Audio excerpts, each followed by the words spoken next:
Hi, my self doctor Ranjana और आज हम डिस्कस करने वाले हैं एक बहुत ही इंटरेस्टिंग टॉपिक जिसके रिगार्डिंग मेरे पास बहुत सारे क्वेश्चंस ईमेल्स आए हुए हैं कि मैंने काफ़ी वीडियो बनाए। लोग पूछते हैं कि एक अच्छे डेंटिस्ट को हम कैसे सर्च करें, हमें कैसे पता चलेगा कि फला डेंटिस्ट अच्छा है या वो नहीं है, या कौन सी प्रैक्टिस में, डेंटल प्रैक्टिस में हम जाएं। तो इसमें कोई एक पॉइंट को मान के हम नहीं चल सकते, हमें काफ़ी पॉइंट ऑफ व्यू लेने पड़ते हैं कि भाई किस किस चीज़ को हमें देखना है किसी भी प्रैक्टिस या डेंटल क्लिनिक में जाने से पहले।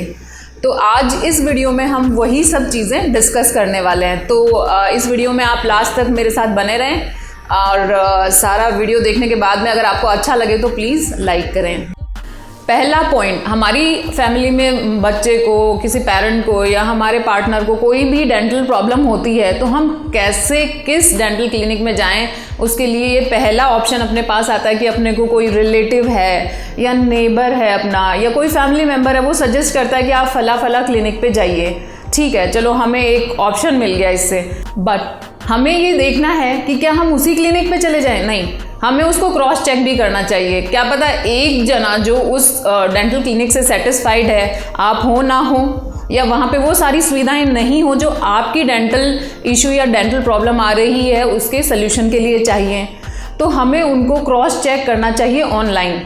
जैसे अपन ने ऑनलाइन रेपुटेशन की बात की, हम गूगल पे सर्च करेंगे। जैसे अभी हम सर्च कर रहे हैं बेस्ट डेंटिस्ट इन सीकर, जैसे सीकर का ही अपन एग्जाम्पल ले लेते हैं। तो इसमें हमें सिर्फ ऊपर नीचे पे नहीं जाना कि सबसे ऊपर कौन आ रहा है या सबसे नीचे कौन आ रहा है। हमें स्क्रॉल करके सब देखना है कि नंबर ऑफ रिव्यूज़, जो नंबर हैं, कितने लोगों ने रेटिंग दी है या कितने लोगों ने रिव्यू दिए हैं, हमें वो चेक करना है और उनमें से हमें बेस्ट को सिलेक्ट करना है। तो ये भी आपके लिए एक इम्पॉर्टेंट एस्पेक्ट रहेगा सर्च करने का। आप भी अपने एरिया में, जहाँ भी आप हैं, अपने एरिया में बेस्ट डेंटिस्ट या कुछ भी जो डेंटल सर्विस आपको चाहिए वो डाल के और उस जगह का नाम लिख सकते हैं। तो गूगल आपको बहुत सारे नाम प्रोवाइड कराएगा, उसमें ऊपर नीचे वो रैंडम किसी को भी दिखा देता है। ठीक है, बट आपको उसमें से खुद सिलेक्ट करना है कि कौन आपके लिए बेस्ट है। अब आता है थर्ड पॉइंट। थर्ड पॉइंट में हमें ये देखना है कि जिस डॉक्टर के पास हम जा रहे हैं उसका एजुकेशन क्या है, उसके पास डिग्रीज़ क्या हैं। ठीक है, वो डॉक्टर तो है क्या, पहली बात ये, क्योंकि कई जगह पे अच्छे क्लिनिक झोला छाप लोगों ने भी डाले हुए हैं। तो कहीं आप अपने आप को किसी फेक क्लिनिक में तो नहीं सौंप रहे हैं। तो ये चीज़ सबसे इम्पॉर्टेंट है कि वो डॉक्टर है कि नहीं, उसके पास क्वालिफाइड BDS या MDS डिग्री है या नहीं। तो जाने से पहले ये आप कंफर्म कर लें। वो भी आप ऑनलाइन चेक कर सकते हैं या क्लिनिक में जाके भी चेक कर सकते हैं। अभी हम आ जाते हैं पॉइंट नंबर 4 पे कि पॉइंट नंबर 4 में हम क्या देखेंगे कि जो डेंटल क्लिनिक है उसमें सिंगल डेंटिस्ट काम कर रहा है या वो एज ए टीम मिलके सब लोग काम कर रहे हैं। तो उससे आपके डेंटल ट्रीटमेंट पे क्या इफ़ेक्ट पड़ेगा। अगर एक टीम मिलके आपके डेंटल वर्क कर रही है तो वो ज़्यादा एफिशिएंट होगी। नंबर ऑफ़ डेंटिस्ट होंगे तो आपको एक ही क्लिनिक में जो आपके डेंटल प्रॉब्लम है उसके लिए 3-4 तरह के सल्यूशन मिल जाएंगे, या वो मिलके आपके लिए बेस्ट डिसाइड करेंगे। एक तो एक ही जन आपके लिए डिसाइड कर रहा है कि आपके लिए क्या बेस्ट है। तो आप क्या करते हो कि एक डेंटल क्लिनिक से दूसरे पे जाते हो, दूसरा अपना राय लेने के लिए, और एक आपको एक ही क्लिनिक में 4 लोग मिलके प्रॉपर राय देंगे तो वो आपके लिए परफेक्ट रहेगा। तो अपना जो 4th पॉइंट है वो हो गया टीम वर्क। दूसरा, उसके अंदर जो आपके असिस्टेंट वगैरह रहते हैं, डॉक्टर्स के अलावा टीम के अंदर असिस्टेंट रहते हैं। एक जो आपके इंस्ट्रूमेंट यूज़ हो रहे हैं उनको क्लीन करता है, आपकी जो चेयर है जहाँ पे वर्क हो रहा है उसको क्लीन करता है। ठीक है, दूसरा स्टरलाइजेशन रूम में काम कर रहा है। तो सब अपना अपना काम डिवाइड करके कर रहे हैं, तो आपके जो ट्रीटमेंट होगा वो प्रॉपरली होगा। ठीक है, तो हमें वो क्लिनिक सिलेक्ट करना है जहाँ टीम वर्क हो रहा हो। अभी हम आते हैं 5th पॉइंट पे। 5th पॉइंट क्या है? 5th पॉइंट है कि जिस डेंटल क्लिनिक में हम जा रहे हैं वहाँ पे हमने मैन पावर की, टीम की, सब चीज़ों की बात कर ली, पर वो डेंटल क्लिनिक खुद जो है वो कैसा है। ठीक है, उसको वो एक्रीडेटेड है किसी से, जैसे गवर्निंग बॉडीज़ होती हैं, अपना जो गवर्नमेंट है वहाँ से वो एक्रीडेटेड या अप्रूव्ड है कि नहीं, या वो ऐसे ही रन कर रहा है।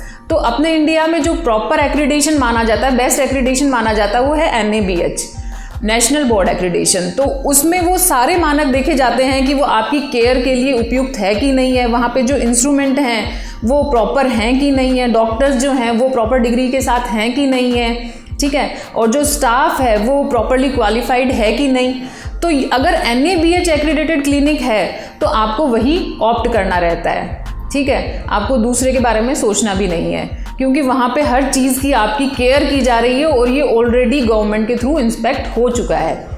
अभी हम डिस्कस करेंगे पॉइंट नंबर 6। पॉइंट नंबर 6 क्या है? पॉइंट नंबर 6 में हम उनका इंफ्रास्ट्रक्चर बेसिकली क्लिनिक का देखेंगे कि उनके पास जो टेक्नोलॉजी है वो कैसी है, या जो मशीनरी है वो कैसी है, वो अपग्रेडेड हैं कि वही पुराना सारा सिस्टम चला आ रहा है। तो अगर अपग्रेडेड मशीनरी होगी तो आपका ट्रीटमेंट भी बेहतरीन होगा और काफ़ी बेटर होगा, जैसे पुरानी टेक्नोलॉजी से ट्रीटमेंट हो रहा है और एक नई टेक्नोलॉजी से।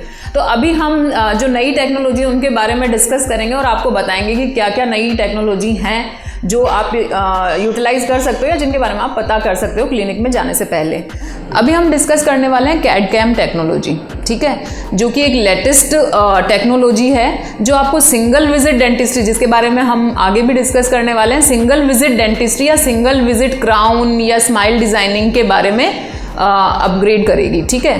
तो आइए देखिए, जैसे आपने इस मॉडल में देखा, ये हमारा दांत है जिसमें छेद है, ठीक है, दोनों साइड कैविटी बनी हुई है, ये 2 टीथ हैं हमारे।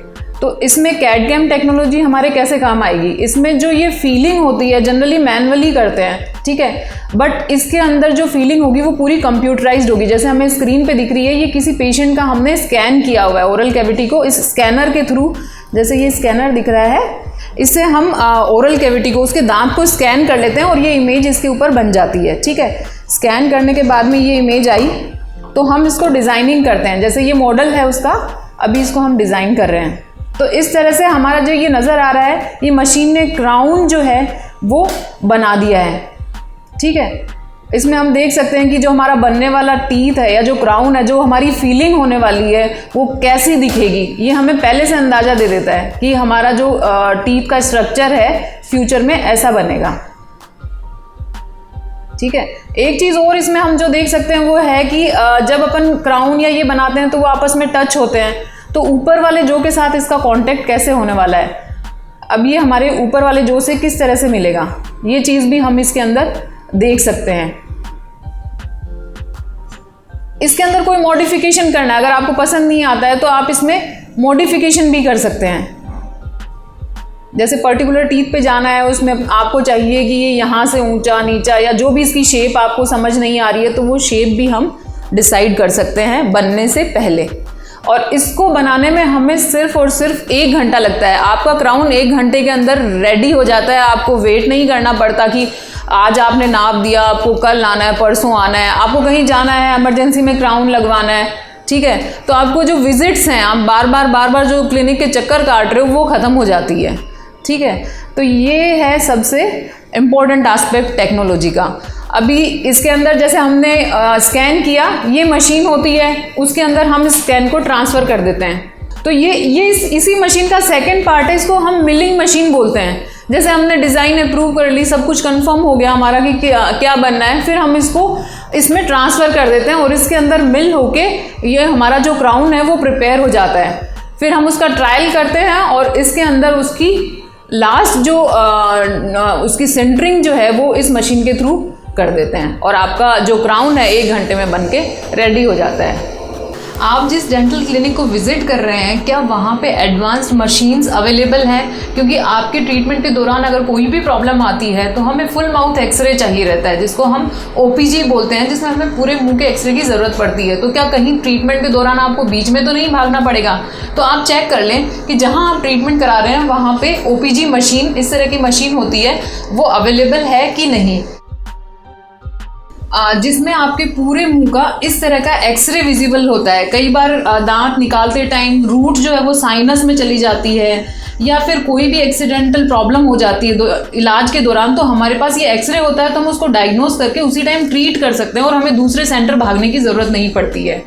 अगर कोई एक्सीडेंटल ट्रॉमा हो जाता है इलाज के दौरान, अगर हमारे जैसे दांत निकाल रहे हैं या कुछ भी उसमें प्रॉब्लम आ जाती है, तो हमारे पास फुल माउथ एक्सरे की सुविधा उपलब्ध होनी चाहिए क्लिनिक के अंदर, ना कि हम बीच ट्रीटमेंट में किसी दूसरी जगह भाग रहे हैं एक्सरे करवाने के लिए। तो सावधानी के तौर पर हमें ये सारी चीज़ें ट्रीटमेंट शुरू करवाने से पहले चेक कर लेनी चाहिए। जो भी इंस्ट्रूमेंट्स हम पेशेंट के मुंह में यूज़ करते हैं वो हमारे क्लीन हैं कि नहीं। अभी आपको कैसे पता चलेगा कि वो क्लीन है कि नहीं? तो आप जिस क्लिनिक में जा रहे हैं वहाँ चेक करें कि जो आपके इंस्ट्रूमेंट हैं उनको सुरक्षित रखा जा रहा है कि नहीं, आपके मुंह में कुछ ऐसे ही इंस्ट्रूमेंट तो नहीं यूज़ किए जा रहे। तो उसके लिए अलग से एक मशीन आती है जिसको हम ऑटोक्लेव बोलते हैं, जो आपके मुंह में यूज़ करने वाले जो इंस्ट्रूमेंट हैं उनको स्टरलाइज करता है, उसके ऊपर जितने भी कीटाणु हैं उनको ख़त्म करता है। तो इसके लिए एडवांस मशीन ये है बी क्लास ऑटोक्लेव। इसके अंदर इंस्ट्रूमेंट इस तरह से पैक करके रखे जाते हैं तो इसमें सारे के सारे बैक्टीरिया वायरस कंप्लीट डिस्ट्रॉय हो जाते हैं और आप जहाँ ट्रीटमेंट करा रहे हैं वो आपके लिए सेफ़ हो जाता है। अगर ऐसा नहीं है तो आपको मुंह से जो भी बीमारियाँ फैलती हैं उनके होने के चांस बने रहते हैं। इसमें कुछ गंभीर बीमारियाँ जैसे एड्स है, जिसको HIV एड्स है, या फिर हेपेटाइटिस है, और उसके अलावा कॉमन कोल्ड, कोरोना, काफ़ी बीमारियां हैं जो अपनी ओरल कैविटी से एक पेशेंट के थ्रू दूसरे पेशेंट में स्प्रेड हो सकती हैं। तो अगर आप अपने क्लिनिक का प्रॉपरली हर चीज़ को देख के चुनाव करते हैं तो आप इन सब बीमारियों से भी बच सकते हैं। जो हमने अभी ऑटोक्लेव देखा उसमें जो इंस्ट्रूमेंट लगाते हैं उनके लिए इस तरह के रैप्स आते हैं, इनके अंदर हम पैक करके इंस्ट्रूमेंट को ऑटोक्लेव करते हैं। उसके अलावा एक चीज़ और बताना चाहती हूँ मैं आपको, ये है डिस्टिल वाटर मशीन। अभी आप जब डेंटल ट्रीटमेंट कराते हैं तो आप देखते होंगे कि आपके मुंह में एक पानी फ्लो होता है हर मशीन के थ्रू, तो वो पानी साफ़ है कि नहीं, वो किस तरह का पानी है, उसके लिए उस पानी को साफ़ करने के लिए ये अलग से मशीन आती है जो उस वाटर को बिल्कुल क्लीन करती है और फिर वो आपके मुंह में जाता है। तो आप पानी की तरफ से भी सुरक्षित रह सकते हैं। और उससे स्प्रेड होने वाली बीमारियों के बारे में तो सबको पता होता है कि गंदा पानी यूज़ करने से क्या हो सकता है, क्या नहीं हो सकता, इतना मुझे बताने की ज़रूरत नहीं है। अभी हम नेक्स्ट पॉइंट के बारे में डिस्कस करते हैं। नेक्स्ट पॉइंट हमारा है कि जो जिस क्लिनिक में हम विजिट कर रहे हैं वहाँ पे जो हमें विजिट्स दी जाएंगी, बेसिकली हमें कितनी बार बुलाया जाएगा पर्टिकुलर ट्रीटमेंट के लिए, तो हमें वो ट्रीटमेंट मतलब वो क्लिनिक ऑप्ट करना है जिसमें हमें कम से कम विजिट देनी पड़े, हमें बार बार चक्कर ना काटना पड़े। इसके लिए सिंगल विजिट डेंटिस्ट्री होती है कि ज़्यादातर प्रोसीजर जैसे रूट कैनाल हुआ, क्राउन हुआ, स्माइल डिज़ाइनिंग हुआ, वो एक ही विजिट में आपको मिल जाएं, बार बार आपको चक्कर नहीं काटना पड़े। उसके अलावा हमें और जो चीज़ें देखनी है, जैसे कि जो ट्रीटमेंट ऑप्शंस हैं वो उस क्लिनिक में कौन कौन से अवेलेबल हैं, क्या डेंटल इम्प्लांट्स भी उसी क्लिनिक में हो रहे हैं, या स्माइल डिज़ाइनिंग हो रही है, विनियरिंग हो रही है, तो वो सारे ट्रीटमेंट हमें एक ही क्लिनिक में मिले, हमें उस क्लिनिक को ऑप्ट करना है। उसके अलावा भी कुछ चीज़ें हैं जो हमें देखनी है, जैसे जिस क्लिनिक में हम जा रहे हैं वहाँ हमारा पेमेंट मोड जो है, हम पेमेंट किस तरीके से कर सकते हैं, वो हमारे को ऑप्शंस मिल रहे हैं या हमें कैश में ही पे करना, क्योंकि कई ट्रीटमेंट में काफ़ी कॉस्टली होते हैं तो हर कोई पेशेंट पॉकेट में मनी लेके तो घूमेगा नहीं, ठीक है। तो हमें फ्लेक्सिबल ऑप्शंस मिलने चाहिए, या कई जैसे इम्प्लांट के प्रोसीजर हो गए, विनियर्स हो गए, वो लैक्स में होते हैं, तो वो जो है हमें EMI का ऑप्शन मिल रहा है कि नहीं वहाँ पे, तो कार्ड हुआ, EMI हुई, कैश हुआ, चेक हुआ, वो सारे ऑप्शंस हमें उस क्लिनिक में मिलेंगे कि नहीं, ये भी हमें चेक कर लेना चाहिए। जैसे हमने पूरे इस टॉपिक को ऑलमोस्ट कवर करने की कोशिश की है और मोटे तौर के ऊपर आपको जो चीज़ें देखनी हैं, जैसे मैंने बताया कि ऑनलाइन जो फीडबैक हुआ अपना, ठीक है, इंस्ट्रूमेंट या टेक्नोलॉजी जो है वो कौन सी अवेलेबल है, NABH एक्रीडेशन जो सबसे इम्पॉर्टेंट है वो है कि नहीं है, ठीक है। उसके अलावा टीम वर्क वहाँ पे हो रहा है, मल्टीपल ट्रीटमेंट ऑप्शंस हैं, तो ये सारी चीज़ें, और फ्लेक्सिबल अपना जो पेमेंट मोड है वो सारी चीज़ें अवेलेबल हैं, तो आप उस क्लिनिक को ऑप्ट कर सकते हैं। और अगर आपको मेरा वीडियो पसंद आया हो तो प्लीज़ इसे लाइक करें, दूसरों के साथ भी शेयर करें, और इसके अंदर मान लो आपको कोई कन्फ्यूज़न हो तो कमेंट बॉक्स में आप कमेंट कर सकते हैं, और प्लीज़ आगे के वीडियो देखने के लिए इसको सब्सक्राइब करें। Thank you so much.